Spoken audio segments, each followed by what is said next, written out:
ګرانو کتونکو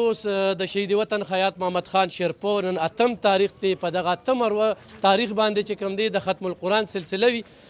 په 14 تاریخ پر روان چې کوم دی نو دغه کلیزه به منځلې کیږي د هغې دپاره د جلسې تیاری چې کوم دی هغه روانې دي نن باقاعده ختم القرآن شو صوبایي چیرمن سکندر خیاط خان شیرپو په دغه کې موجودو د ضلعې قایدین چې کوم دي او بیا د تحصیل تنګي او تنظیمي عهدیداران چې کوم دي هغه ټول رابللی شوي باقاعده په قبر په مزار باندې ازیري وکړی شوله او په هغې باندې د ګلونو څیره واچولې شوه شهید وطن خیاط محمد خان شیرپو هغه شخصیت و چې دا په سیاسي لیډرانو کې ړومبې په پیښور کې د بمي چاودنې ښکار شو چې هغه په یونیورسټۍ کې سټوډنټانو ته چې کوم دی نو هغې خطاب کو نو په دغه سلسله کې هغه ړومبني انسان چې هغه د سیاسي خلکو دپاره د پښتون قام دپاره قرباني ورکړې ده نو نن دغه 8 فروری چې کومه ده باقاعده علما راغلي چې د علما چې کوم دی د 400 راغلي او ښه لوی ختم وشو او د هغې نه پس چې کوم دی سکندر شیرپو هغه او سره د خپلو کارکنانو او عهدیدارانو هغه دغه ځای ته لاړو ازیري ورکړه نو 14 تاریخ باندې به دوی د خپل قوت مظاهره هم کوي او دغه کلیزه چې کومه ده یعنې دغه جلسه دا یې د پولیس شهیدانو ته هغې سره یې منسوب کړله او د دغه شهدا په نوم باندې به دغه موږ به د سکندر شیرپو سره خبرې اترې کوو زموږ سره اوسئ بسم الله الرحمن الرحیم نن د شهید وطن حیات محمد خان شیرپو 48مه کلیزه ده د هغې په حوالې سره مونږ نن دلته کې ختم قرآن هم وکړو او د هغوی برسي چې ده هغه په 14 فروری باندې مونږ مانځو دې ځل چونکې د برسۍ نه مخکې دا کوم چې پیښور کې واقعات وشو نو په هغې حوالې سره مونږ دا فیصله کړې ده چې د 14 فروری باندې به یو طرف ته مونږ شهید وطن حیات محمد خان شیرپو ته به هم عقیدت خپل پیش کوو به او سره په دغې ورځ باندې د پولیس لاینز چې کوم شهیدان دي دا د هغوی لپاره مونږ منسوب کوو دا برسي او دې سره د دهشتګردۍ ښکار چې څومره خلک شوي دي هغې ټولو خلکو ته مونږ دا منسوب کوو مونږ دا ګڼو چې شهید وطن حیات محمد خان شیرپو د صوبې کې د سیاسي قیادت کې ړومبنی د دهشتګردۍ شهید او په دغې حوالې سره چې دې دوران کې چې څومره د دهشتګردۍ واقعات شوي دي په هغې کې څومره خلک شهیدان شوي دي نو هغې ټولو خلکو سره مونږ د اظهار همدردۍ اظهار هم په دغې ورځ به کوو به او د زمونږ